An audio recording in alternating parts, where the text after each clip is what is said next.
Welcome to 22 Sounds weekly look at the upcoming vinyl releases. I'm Manu, co-owner of 22 Sound, the independent record store in Mandeville, Louisiana. And in this video, I'm going to present you with what I think are the highlights of vinyl release week, October 6th, 2023. And conveniently, you can pre-order all of these records straight on our website. It's 22soundrecords.com. So if you like the convenience of getting records shipped straight to your house, but you don't want to support the evil corporations, here's the solution. All right, as every week, a slew of releases, but these are the ones that stood out to me. Let's start with one of the hip-hop highlights of the year so far. JPEGMafia and Danny Brown collaborated to bring us Scaring the Hoes. As often in the hip-hop world, came out a few months back, took a little moment to get a vinyl release, but here it is, and it is really a fun record that I can absolutely recommend to every hip-hop fan if you haven't heard it yet.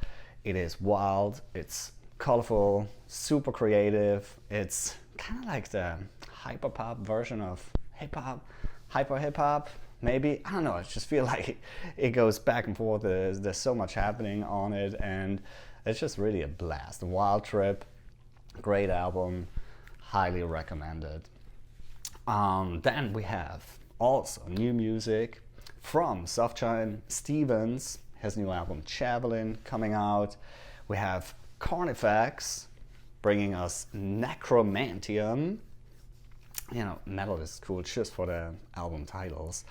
We have Yeule bringing us Softscars, and we have Svalbard bringing us The Weight of the Mask.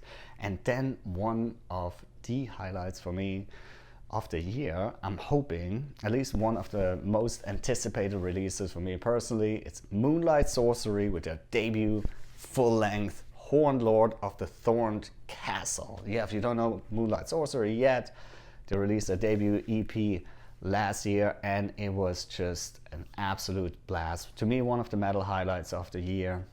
Last year, the only thing that I didn't like about it is that it was just an EP. It was too short. They followed it up with another EP that was almost as great. Now, finally, a full album.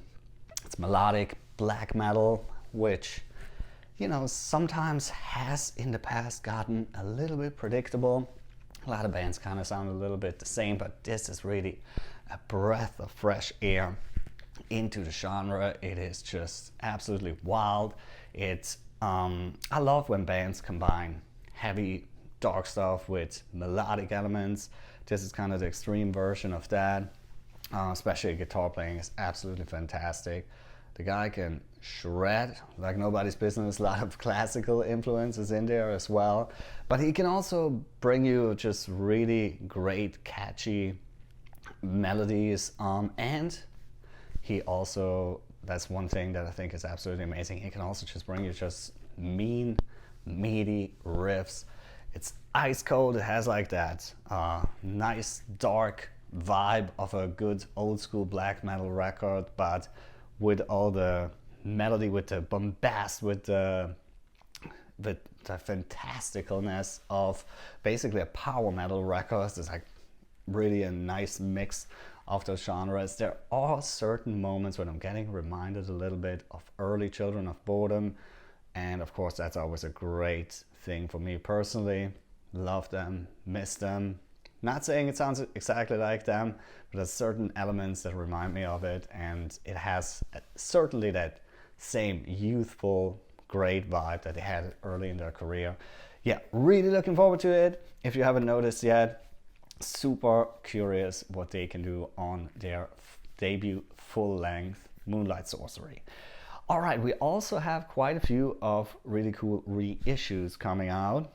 We have, for instance, Mudhoney reissuing Superfuzz Bigmuff, one of the big grunge classics, you can say, but kind of like right after the so-called Big Four of grunge. Definitely a household name as well. We have Coheed and Cambria reissuing In Keeping Secrets of Silent Earth 3. Mac Miller has a bunch of reissues coming out. Actually, it's really quite a few. It is Watching Movies with the Sound Off, Swimming, Good AM, The Divine Feminine, Circles, and the NPR Music Tiny Desk Concert. I hope I got them all. I'm putting a link in the description where you can just go straight to all of those and see what all is coming out, of course, of all the other records as well. Then maybe the reissue of the week for me personally, it's The Darkness, finally reissuing Permission to Land. Never been able to get my hands on a vinyl copy of that, so I'm looking forward to getting one for myself as well. I know a lot of people think of The Darkness, especially here in the US, as a bit of a novelty act, and there's certainly a little bit to their own fault, I would say. I mean, they were a little bit over the top, but behind all the craziness is an absolutely fantastic rock band, especially on this first album. That was one of those lightning in a bottle moments. To me, I'm gonna just say it, one of the best rock records of the 2000s. I'll never forget the first time I heard them as a band. It was like actually on MTV. We were watching it, not expecting anything special, and then these guys come up with a little, what was it called? Crazy Thing Called Love. Something like that. Remember that, the big one. Anyway, we might have been a little bit in an altered state of mind, so that might have helped, but we were basically just laughing our asses off. It was just so over the top. But then like 2 months later, I was watching the EMAs and these guys come on, and I'm like, wait, I recognize these people. That's the crazy band from the video that we saw the other day. And I realized they're actually an absolutely amazing band. I went out, bought the album, and I played it I don't know how many times. I really think this is it's such a great combination of like this straightforwardness of AC/DC with the bombast of Queen. So it's actually kind of kind of a contradiction, but it worked so well together.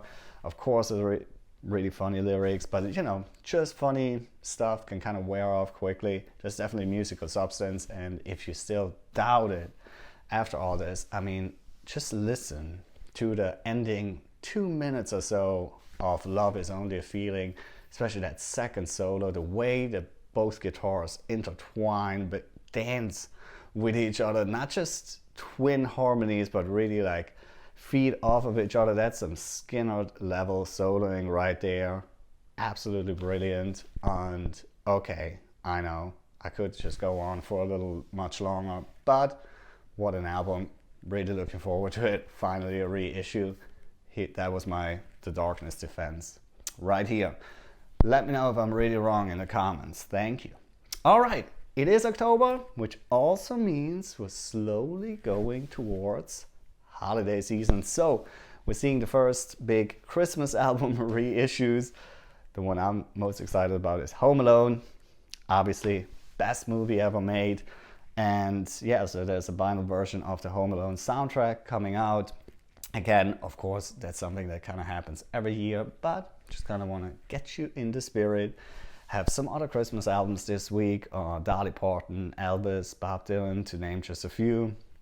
Probably going to see much more down the line. I'm not going to mention them every week, but hey, just as a little reminder, Christmas is not as far away. And then, last but not least, it is also Rocktober. Rhino every year. They are reissuing a bunch of classic albums, mainly classic rock, under the Rocktober banner.